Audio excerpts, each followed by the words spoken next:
Hey there, Wargamers. Welcome back to the channel. Holidays are now over. New Year is among us, and I bet some of you guys got some hobby loot, some hobby gold, some Battletech Alpha Strike boxes under your Christmas trees or whatever holiday that you were celebrating. I'm sure you've got some, and there's something about this set I would like to talk about that I think is an easy modification that you can do to make playing your game a little bit easier.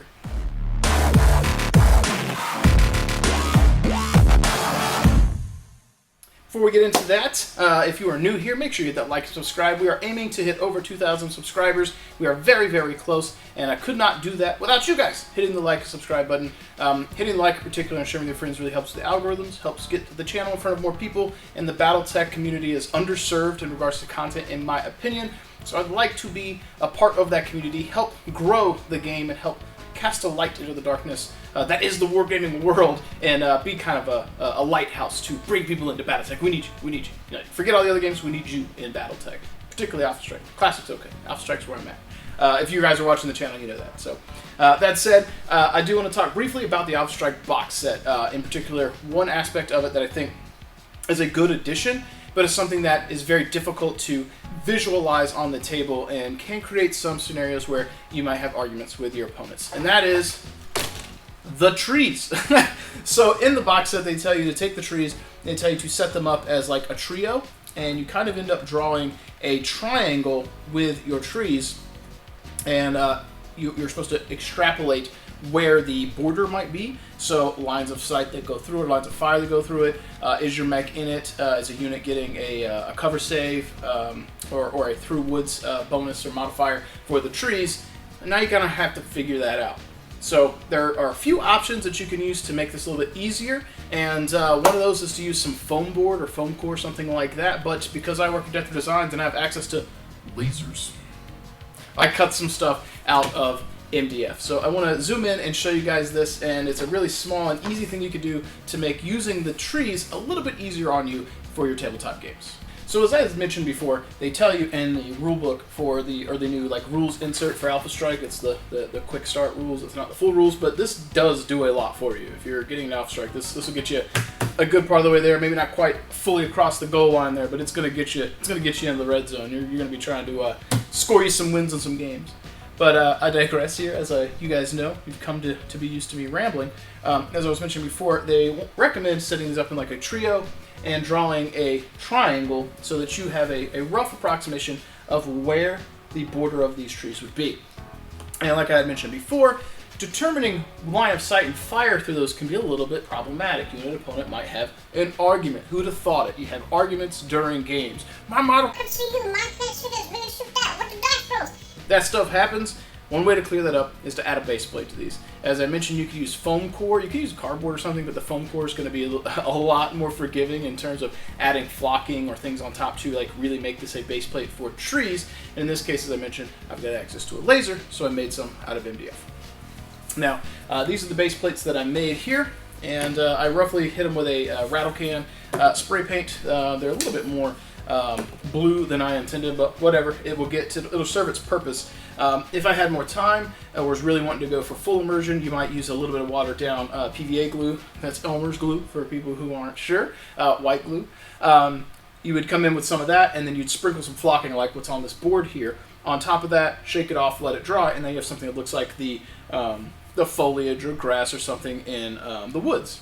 And you could also add some like brown elements or actual broken tree parts if you want. The one benefit of it being straight flat is A, your minis are going to be a lot more stable, and B, you can move these trees around.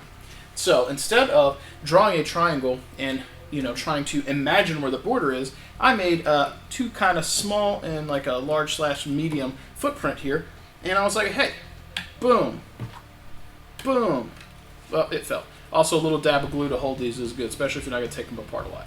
I also find that these flat plates help these stand better versus the kind of foliage here. It makes these fall down because it's not flat. But boom, there we go. We have our area terrain. If lines of fire go through this plate, you know that it's going through trees. If you're standing in it, you know you're in the woods. If you walk through it, you know you got to pay the penalty for movement.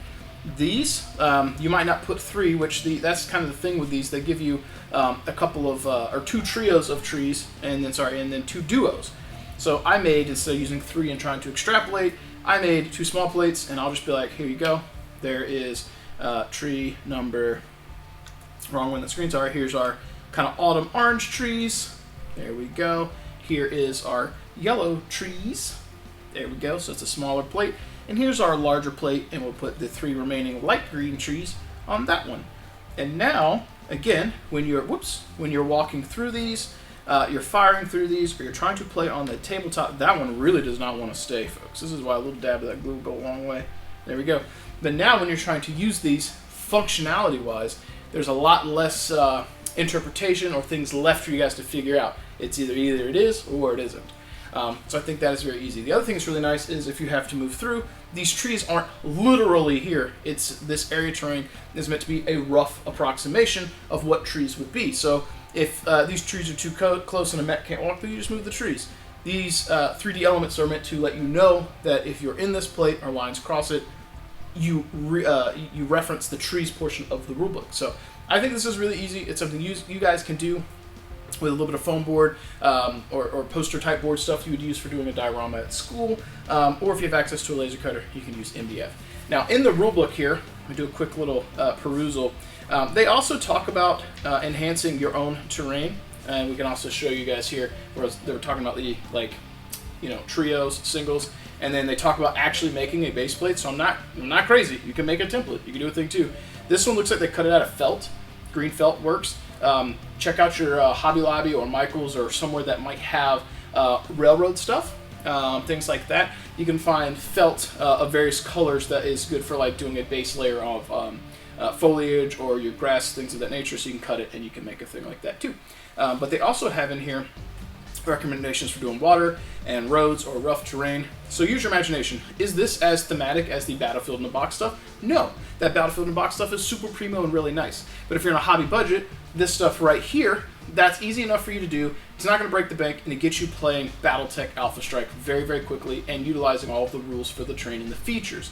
If you got the Battletech Alpha Strike box on your own, and if you paid full price, I think it's like $80, maybe you don't want to spend a bunch more money on terrain, but having something is really nice, and that's one of the key benefits of this box set is not only do you get these cool trees, you get some buildings and things like that as well. So with a little bit of ingenuity, you can create your own base plates for this, create your own water, your own rough terrain, your own roads, things like that, and really help drive home the immersion for your game without spending a lot of money.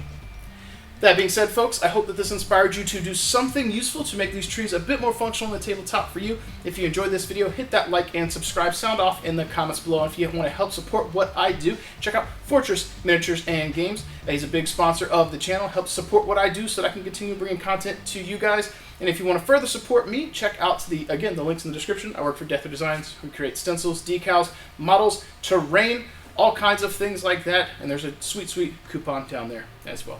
With that being said, as always, you guys know I like to ramble, but I gotta get out of here before I continue to talk your ear off, because I will if you don't leave this video, because it's what I do.